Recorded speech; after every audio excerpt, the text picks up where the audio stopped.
बच्चू कडूने शिवसेनेत सामील होण्याचा जो निर्णय घेतलेला आहे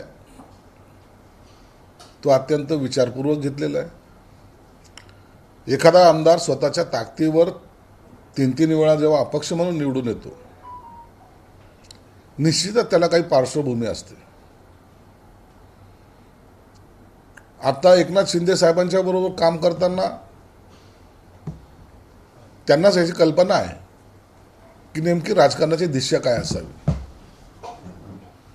परंतु त्याच्या विरोधात हे जे काही लोक बोंब मारतायत, यांनी काँग्रेस आणि राष्ट्रवादीबरोबर केलेला घरोबा ही आत्महत्या नव्हती का? हे पक्ष संपवण्याचं लक्षण नव्हतं का? ज्या विचाराला कधीच शिवसेना प्रमुखांनी जवळ केलं नाही, त्या विचाराशी संगत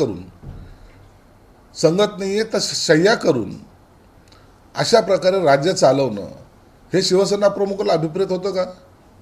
म्हणून इतरांवर टीका करण्यापेक्षा तुमच्यामध्ये आजही जे पक्षामध्ये आहेत असं तुम्ही समजता त्या लोकांची काही काळापूर्वी काय भूमिका होती याचा विचार त्यांनी केला पाहिजे. म्हणून आम्ही काय करतो किंवा इतर पक्ष काय करतात यापेक्षा आपल्या घरामध्ये डोकून पाहिलं तर मला वाटतं ते बरं राहील. भाजपने जे भविष्यातील निवडणुका सोबळावर लढवण्याची तयारी सुरू केली, दादाचा पक्ष सुद्धा गिळण्याची तयारी सुरू केली. उद्या शिंदेचे आमदार सुद्धा भाजपत असा दावा सुद्धा सामनातून करण्यात आला. प्रत्येक पक्ष हा आपापल्या पद्धतीने तयारी करत असतो. 29ला भाजप स्वबळावर लढणार का? लढू शकते ना. शिवसेना स्वबळावर लढेल का? लढू शकते. असं राजकारणामध्ये कोणताही काही बॉन्ड किंवा ॲग्रीमेंट नसतो की या येणारी निवडणूक आता आपण अशी लढणार आहोत तशी लढणार आहोत. एका जागेसाठी शिवसेना भाजपची युती तुटताना आपण पाहिलेली आहे. म्हणून त्यांनी तयारी करणं, इतर पक्षांनी तयारी करणं याच्यात काही गैर नाही. आणि त्यांनी तयारी केली म्हणून तुम्हाला त्यांनी थांबवलंय का? म्हणून आम्ही आमच्या पद्धतीने सगळं पक्ष आपापल्या पद्धतीने तयारी करत असतात. उद्या उभाट्याला जर असं वाटत असेल की काँग्रेस आणि राष्ट्रवादी त्यांच्याबरोबरच राहणार आहे आणि पुन्हा त्यांच्या नेत्याला ते मुख्यमंत्री करणार आहेत, तर ते स्वप्नात आहेत, स्वप्नात. म्हणून स्वप्न पाहण्यापेक्षा वास्तविकतेला समोर गेलं पाहिजे. आम्ही येणारं कोणतंही संकट किंवा आव्हान असेल त्यांना स्वीकारण्याची ताकद ही शिवसेनेत आहे. आणि म्हणून आम्ही कोण काय करतं यापेक्षा आमचा पक्ष आम्ही कसा पुढे घेऊन जायचा याची चिंता आम्ही करत असतो. इतरांवर टीका करून आपला पक्ष वाढत मोठा होईल अशा स्वप्नामध्ये आम्ही नाही. महेश शिंदे जे आमदार आहेत तुमचे, तर तिथले त्यांचे जे कट्टर विरोधक आहेत त्यांना शंभूराजे देसाई यांनी शिवसेनेमध्ये प्रवेश दिला. तर महेश शिंदे कोणाचे, हा खरा प्रश्न आहे, तुमचे आहेत की भाजपाचे आहेत? कारण त्यांनी कशा पद्धतीचं वागणूक पण पाहायला मिळाली जिल्हा परिषदेच्या निवडणुकीत. एक तर त्यांच्यावर काय कारवाई होणार आहे का, आणि ही पुढची तयारी आहे का पक्षप्रवेश? महेश शिंदेने भाजप बरोबर सत्ता मिळवण्यासाठी, अध्यक्षपद घेण्यासाठी जो प्रकार केला तो एकनाथ शिंदे साहेबांना मान्य नव्हता. तरी त्याच्यानंतर त्याला समजही देण्यात आली होती. तरी त्याचं स्टेटमेंट देणं काही बदललेलं नाही. आणि म्हणून एकनाथ शिंदे साहेब याच्यावर निर्णय घेतीलच. परंतु त्याचे विरोधक असले म्हणून पक्षात घ्यायचं नाही ही भूमिका नाही आहे. विरोधक काय आहेत हे तपासून सुद्धा घेतलं पाहिजे. आणि मला वाटतं शंभूराज देसाईंनी ज्यांचा पक्षप्रवेश घेतला तो एकनाथ शिंदे साहेबाला विचारूनच घेतला असावा. त्यांना विचारल्याशिवाय कुणाचाही पक्षामध्ये प्रवेश होत नाही आणि कोणालाही पदं दिले जात नाहीत. म्हणून उद्या तिथलचं राजकारणामध्ये काय बदल होतील याची लवकरच आपल्याला माहिती मिळेल आणि एकनाथ शिंदे साहेब काही काळात त्यांचे निर्णय सुद्धा जाहीर करतील. त्यांच्या कार्यक्रमात तुमच्या नेत्यांचा फोटो नसतो, तुमच्या कार्यक्रमात त्यांचा फोटो असतो. काय संदेश आहे? आता ह्या ज्या काही ज्याला आपण म्हणतो घरातलं भांडण, आता हे कोणत्या स्तराला गेलं याची मला कल्पना नाही. परंतु एकनाथ शिंदे साहेब निश्चित आताही हे भांडण मिटलं पाहिजे, हे आपण आपसामध्ये भांडू नये या भूमिकेत आहेत. आणि म्हणून या पुढच्या आठवड्यामध्ये कदाचित त्यांना बोलून घेतल्या जाईल, त्यांना विचारलं जाईल. आणि जर अखेरला अंतिम काही कटू निर्णय घ्यायचा असेल तर तो एकनाथ शिंदेसाहेब घेतील. महेश शिंदे विरहित पक्ष तिथे आपली ताकद निर्माण करण्याचा प्रयत्न आहे या पक्ष प्रवेशात. माणसावर पक्ष नसतो, पक्षाच्या सपोर्टवर माणसाचं नेतृत्व तयार होत असतं. निश्चित काही नेत्यांची वैयक्तिक ताकद असते, हे नाकारता येत नाही, परंतु आम्हीच पक्षापेक्षा मोठे असं समजण्याची चूक काही लोक जे करतात त्याचा परिणाम त्यांना निश्चित भोगावा लागतो. काल तुमचं उद्घाटन झालं, इतका शो करण्याची काही गरज नव्हती. अरे बाबा तुम्हीच केलंय सगळं, हे सगळं दिसतं हे तुम्हीच केलं आहे असं संजयजी राऊत म्हणाले. कालच्या सगळ्या याच्यावर व्हीआयपी कल्चर निर्माण करताय, सर्वसामान्यांना त्रास देत आहे, त्यांची ट्रॅफिक जाम आणि ओरडताय. हे बघा, एखादं काम केल्यानंतर लोकांपर्यंत तो मेसेजही गेला पाहिजे आणि त्याचं क्रेडिटही घेतलंही पाहिजे. राजकारणामध्ये कोणत्याही कामाचं क्रेडिट घेणं हा एक महत्त्वाचा भाग असतो. तुम्ही सत्तेमध्ये होता, तुम्ही काय केलं? माझं कुटुंब माझी जबाबदारी, किती जाहिरात केली होती, त्याची आवश्यकता होती त्याची? आणि तुम्ही तर त्या जाहिरातीप्रमाणेच वागलात. माझं कुटुंब माझी जबाबदारी, बाकीचे गेले उडत. एकनाथ शिंदे साहेबांनी असेल, देवेंद्र फडणवीस साहेबांनी असेल, की आमचं व्हिजन जे आहे, पुण्याच्या लोकांना होणारा त्रास किंवा इतर ठिकाणचे असलेले उद्घाटन हे लोकांच्या भूमुख असलेले कार्यक्रम होते. म्हणून ते कार्यक्रम करताना लोकांना सुद्धा त्यांना माहितीसुद्धा जाते आणि आपला महाराष्ट्र आणखी प्रगतीपथावर जाते. म्हणून अशा गोष्टीचं सुद्धा दुःख तुम्हाला होत असेल, विकासाच्या कामाचं दुःख होणार तुम्ही लोक. आम्हाला घरात बसून राजकारण करायचं नाही. आम्ही रस्त्यावरची माणसं आहोत आणि रस्त्यावर येऊनच जी कामं झाली ते ठामपणे लोकांसमोर मांडतो सुद्धा. कुटुंब आणि जबाबदारीवर त्यांचं असं म्हणणं होतं की उद्धव ठाकरे यांच्यासाठी त्या काळात आव्हान होतं ते लोकांची प्राण वाचवणे. इतकंच नाही तर एकनाथ शिंदेचा प्राणही त्यांनी वाचवलेला आहे, हेही लक्षात आहे. अच्छा, मग यांच्या काय घरात का जादू मंत्र चालत होतो का बंगालचे बाबा बसले होते? कोरोनाच्या काळामध्ये लोकांना दिलासा देण्यासाठी त्यांच्या जवळ जाणं गरजेचं सुद्धा होतं. अख्ख्या महाराष्ट्राला माहिती आहे की ऑक्सिजनचे टँकर कसे थांबवण्यात आले होते, रेमडेसिवीरचे असलेला तुटवडा कसा पूर्ण करण्यात आला होता, अनेक ठिकाणी कॅम्प कसे लावण्यात आले होते. आणि घरी बसून व्हीसीवर जर तुम्ही लोकांचे प्राण वाचवत असाल तर मला वाटतं हा एक सुद्धा नवीन बाबाचा चमत्कारच समजावा लागेल.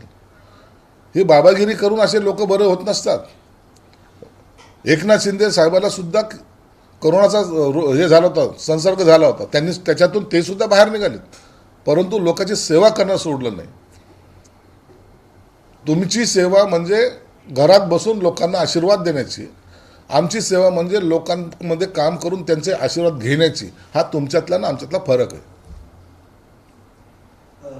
उदय सामंत परवा आले होते, जरांगे यांची भेट घेतली. दोन वेगवेगळ्या चर्चा आहेत. एक म्हणजे तुमच्या पक्षाने जरांगेंना विधान परिषदेचं तिकीट ऑफर केलं होतं अशी चर्चा पहिलं, आणि दुसरं ते वर्कआउट झालं नाही म्हणून बच्चू कडूसाठी जी बोलली तिथं जरांगेंच्या घरी झाली. काय सत्य आहे, काय असं? बघा, जरांगे पाटलांना विधान परिषदेची उमेदवारी द्यायची हा प्रश्न मुळात नाहीच, मी हे 100% सांगू शकतो. जरांगे पाटलाला विधान परिषदेवर घ्यायचं किंवा जरांगे पाटलाचं असं मत आहे हे बोलणं चुकीचं आहे. मुळामध्ये काही गोष्टीमध्ये आपण अनेक लोकांना नेत्यांना भेटत असतो. उदय सामंत येऊन सुद्धा त्यांनी त्यांची जी काही भेट घेतली असेल, आता तर कोणतं निवडणूक नव्हती, निवडणुकीच्या पार्श्वभूमीवर जर त्यांना भेटलो असतो, तुमचा आम्हाला इकडं पाठिंबा पाहिजे, तिकडं पाठिंबा पाहिजे, आज काही चर्चा होती का? परंतु आपण एखाद्याला भेटलो की त्याला राजकारणाच्या दृष्टिकोनातून पाहिलं जातं. आणि म्हणून जरांगे पाटलाला उदय सामंतने घेतलेली भेट ही वैयक्तिक होती, कोणतंही राजकारण त्याच्यात नव्हतं. आणि बच्चू कडू हा वेगळा विषय आहे. बच्चू कडू हा आमच्याबरोबर गेल्या 22 पासून आमच्याबरोबर आहे, आमच्याबरोबर त्यांनी राहिलेला आहे आणि एकनाथ शिंदे साहेबाच्या नेतृत्वावर त्याचा विश्वास आहे. आणि म्हणूनच एक विदर्भामध्ये एक चांगला कार्यकर्ता जो पहिला शिवसेनेत होता त्यालाच पुन्हा स्वगृही आणण्याची भूमिका ही सर्वांनीच वटवलेली आहे आणि त्याला एकनाथ शिंदे साहेबांनी मान्यता दिली. त्याला दुसरी आणखी चर्चा अशी पण आहे की लक्ष्मण हाके यांना उमेदवारी देण्याच्या तुमच्या हालचाली सुरू होत्या आणि त्यासाठी जरांगे पाटलाची कन्सेंट घ्यायला पण तिथे पोहोचले होते. हे सगळ्या कल्पित बातम्या आहेत. लक्ष्मण हाके, जरांगे पाटील वगैरे वगैरे जे आहेत, या बातम्यामध्ये कोणतंही तथ्य नाही आहे. योग्य पाऊल उचलताना सगळ्या गोष्टीचा बारकाईने विचार एकनाथ शिंदे साहेब करतात. म्हणून तुम्ही अशा बातम्यावर आमचं राजकारण चालत नाही. सर्व जाती धर्माच्या लोकांना बरोबर घेऊन जायची भूमिका ही नेहमी एकनाथ शिंदे साहेबाची राहिलेली आहे. जाती जातीमध्ये तेढ निर्माण करणे किंवा विभाजून त्यांच्या मतावर आपला डोळा ठेवणे हेच एकनाथ शिंदे साहेबांच्या ना स्वभावात होतं ना राहणार नाही. म्हणून सर्वांना बरोबर घेऊन जायची जी काही भूमिका आहे एकनाथ शिंदे साहेबाची, हा अख्खा महाराष्ट्र जाणतो. म्हणून जातीपातीच्या राजकारणाच्या पलीकडे शिवसेना प्रमुखाचे असलेले विचार घेऊन जायची ताकद आज महाराष्ट्रामध्ये एकाच नेत्यामध्ये, त्यांचं नाव एकनाथ शिंदे आहे. जितेंद्र आव्हाड असं म्हणतात की बागेश्वर माझे खराताची पैदास आहे, जे रामदास कधीच नव्हता त्याचाही उल्लेख तो करतोय. दादोजी कोण जो गुरु नव्हता त्या संदर्भात तो बोलतोय. पुढे जाऊन ते असं म्हणतात की स्वरूपानंद म्हणतो की शिवाजी महाराज दलले आहेत, मग अफजल खानाचा पुतळा काय स्वरूपांच्या बापाने काढला. आव्हाडांनी प्रश्न होता. बागेश्वर बाबाचं लग्नच नाही झालेलं आणखी. बाकी ह्या अशा गोष्टी, हे बघा, जो समाजाच्या विरोधात बोलेल, महापुरुषांच्या विरोधात बोलेल, त्यांच्या विरोधात आम्ही आहोत. बागेश्वर बाबांनी केलेले विधान चुकीचं होतं, आम्ही ठामपणे त्याला विरोध केला. खराताने केलेले कारनामे, त्याला जेलमध्ये नाही आयुष्यभर त्याला फासावर लटकवलं तरी त्याचे गुन्हे संपणार नाही, एवढे मोठा कांड त्यांनी केलेला आहे. आणि दुसरे कोणते ते एक महाराज येतात, हे उठसूट येऊन महाराष्ट्रामध्ये अशी जे काही वक्तव्य करतात ना, त्याला काही अंशी आपले सुद्धा काही लोक जबाबदार आहेत. आणि म्हणून अशा लोकांना, या भोंदू लोकांना थारा देऊ नये या मताचे आम्ही आहोत. नितेश राणे असं म्हणतात की मराठी भाषेचा आग्रह करताना हिंसा फक्त हिंदूवरच का, कधी मोहम्मद अली रोड, नल बाजार, मालेगाव, भिवंडी या भागात सुद्धा हिंसेची भाषा करू नका. या गोष्टी आता दरवेळेला रिपीट करण्यात काही अर्थ नाही आहे. हिंसा कुठं झाली नाही, हिंसा सगळीकडे झाली. हा वाद काय आत्तापासूनचा नाही आहे. मुळामध्ये आम्ही पाहिलेला वाद अशा अनेक, त्याला 40 वर्षापासून हा वाद चालत आलेला आहे. काही समाज विरोधक जे आहेत त्या शक्ती काही एकत्र येतात आणि असे कार्यक्रम करतात. ओएसी ही नवीन त्याची पिलावळ आहे. म्हणून समाजामध्ये दुही पसरवताना असे महाभाग हे नेहमी तयार होत असतात आणि त्याला ठाम विरोध ही महाराष्ट्रातली जनता करते. संभाजीनगरमध्ये दिवसेंदिवस गुन्हेगारी वाढत चाललेली आहे. रोज 1-2 मर्डर होऊ लागलेले आहे. नशेचं प्रमाण वाढलेलं आहे. गेल्या 2-3 दिवसांमध्ये 4 ते 5 हत्या झालेल्या आहेत. सर्रास कुणी कुणाला मारू लागलाय. संभाजीनगरमध्ये आठवड्याला जे काही 2-3 मर्डर झालेले ते खरं तर दुर्दैवी सगळ्या घटना आहेत. परंतु नशेखोराचा अड्ड्याची जास्त प्रमाणात वाढ झाली हे त्या गुन्ह्यातून दिसून येते. अत्यंत कमी वयाच्या या मुलांनी खून करणं, हे खून कोणत्याही जमिनीच्या वादातले नाहीत. हे खून कोणत्याही लुटीच्या, मोठी लूट किंवा दरोडा टाकण्याच्या माध्यमातले नाहीत. अशा प्रकारचे गुन्हे हे नशेखोराच्या माध्यमातून होत आहेत. म्हणून पोलीस कमिशनरला सूचना देण्यात आलेल्या आहेत आणि कडक कारवाई करण्याचे आदेशही देण्यात आलेले आहेत.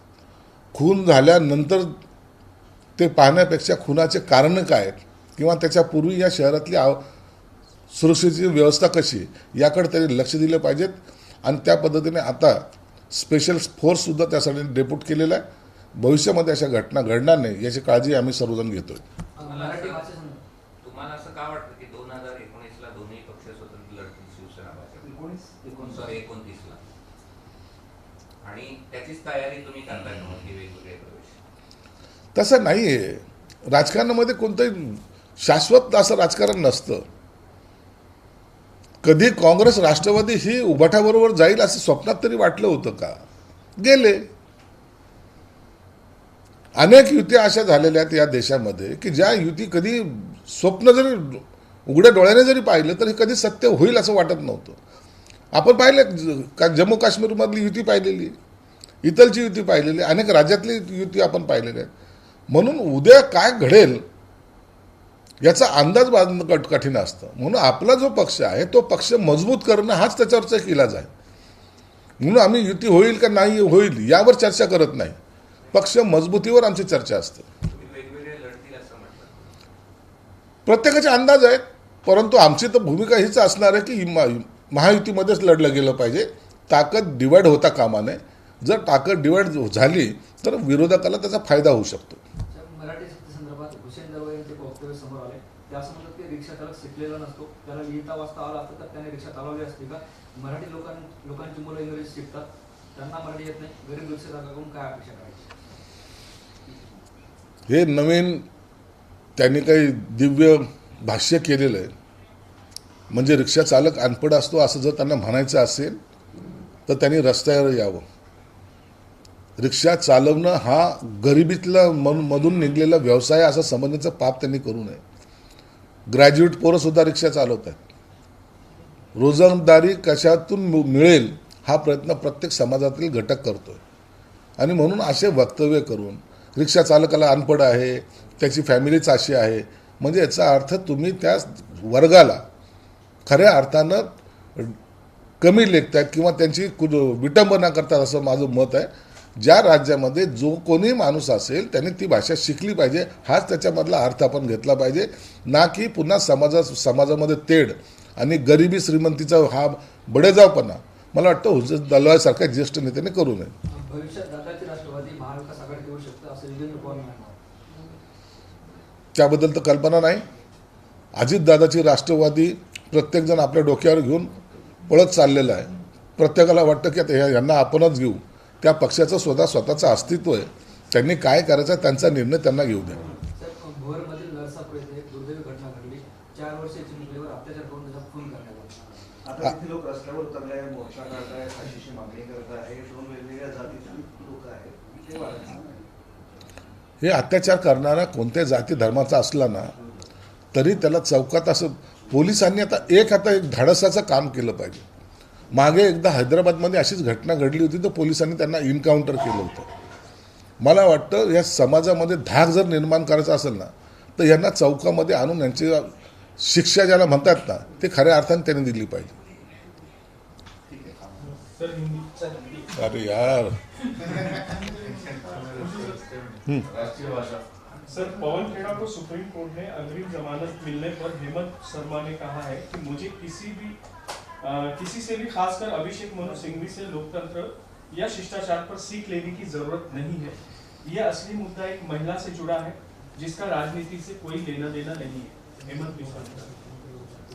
देखिए, सुप्रीम कोर्ट ने जिसको जमानत दी है वो बड़े सोच के देती है. सुप्रीम कोर्ट के ऊपर टिप्पणी करना ये गलत बात है. मनोज सिंघवी क्या कहते हैं, ये क्या कहते हैं, वो क्या कहते, जो पूरा मामला है वो क्या है एक बार देख ले, समझ ले. ना कि किसी के ऊपर भी टिप्पणी करना. किसी ने आपकी बात माना नहीं तो वो गलत है, जो मैं बोलता हूँ सही है.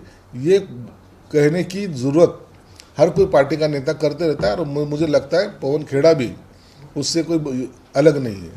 पश्चिम बंगाल में 15 बूथों पर आज दोबारा वोटिंग होने वाली है. सेकेंड फेज में मगरहाट और डायमंड हार्बर सीट पर हिंसा और ईवीएम से छेड़छाड़ हुई. इलेक्शन कमिश्नर ने उनके वहाँ जो भी कंप्लेंट्स दर्ज हुई है वो कंप्लेंट के आधार पर ही उन्होंने पहले भी कहा था कि कोई ऐसी कंप्लेंट होगी या तो कोई ऐसा हमें लगेगा तो हम दोबारा मतदान भी लेंगे. और उसी वजह से आज उन्होंने 15 बूथ पे फिर से री इलेक्शन देने की कोशिश की है और मुझे लगता है ये बात अच्छी है. स्ट्रॉन्ग रूम को लेकर टीएमसी ने चिट्ठी भेजी है. शशि पांजा के राज्य चुनाव आयुक्त को खत लिखकर सीसीटीवी में बार-बार रुकावट पर चिंता जताई. अब इलेक्शन में वहाँ क्या धांधली हुई इसका मुझे पता नहीं है, लेकिन अगर ऐसी कुछ घटना होती है तो इसका मतलब ये नहीं है कि वहाँ की ईवीएम मशीन बदली गई है या तो वहाँ कुछ धांधली हुई है. हर चीज़ से, हर एंगल से एक कोई सीसीटीवी फुटेज वहाँ नहीं रहता. हर तरीके से वहाँ कैमरे लगाए जाते. एखादा बंद चालू हुआ उसका मतलब इलेक्शन का नतीजा गलत निकलेगा ऐसा समझना गलत है. ताकि आज टीएमसी को ऐसा लग रहा है वहाँ उनकी हार हो रही है, बीजेपी वहाँ जीत रही है. सर, मध्य प्रदेश में जो हादसा हुआ है क्रूज में, उसमें 9 लोगों की मौत हुई. अब डूबते क्रूज में लाइफ जैकेट यात्री जो है ढूंढते रह गए. ये क्रूज वालों की जो लेके गए उनकी गलती है. क्रूज में बैठते वक्त लाइफ जैकेट ये रहना ज़रूरी है, कंपलसरी पहनना ज़रूरी है. अगर ये नियमों का उल्लंघन अगर प्रवासी की तरफ से किया होगा या तो वो क्रूज के मालिक की तरफ से किया होगा, तो इसका चौकसी तो होना ही चाहिए और क्रूज के मालिक के ऊपर गुनाह भी नोंद होना चाहिए। सुप्रीम कोर्ट ने पवन खेड़ा को अग्रिम जमानत दी, कहा बिना बताए भारत न छोड़े। कांग्रेस बोली खेड़ा को डराने के लिए 60 पुलिसकर्मी भेजे गए। बहुत सारे मामले ऐसे दर्ज होते, आपने देखा होगा अनिल अंबानी की भी जमानत जो हुई है उसके अंदर भी कोर्ट ने ये कहा है कि आप भारत नहीं छोड़ सकते। इसका मतलब ये नहीं होता कि उनको राहत तो मिली है, लेकिन अगर वो कोई और कुछ घटनाएं ना करे या तो कुछ अगर उनको इंक्वायरी करने की रही तो वो यहाँ अवेलेबल रहे, इतना ही उसमें से स्पष्ट निर्देश दिए जाते। यही तरीके का निर्णय उन्होंने खेड़ा के लिए दिया है। एबीपी माझा, उघडा डोळे बघा नीट।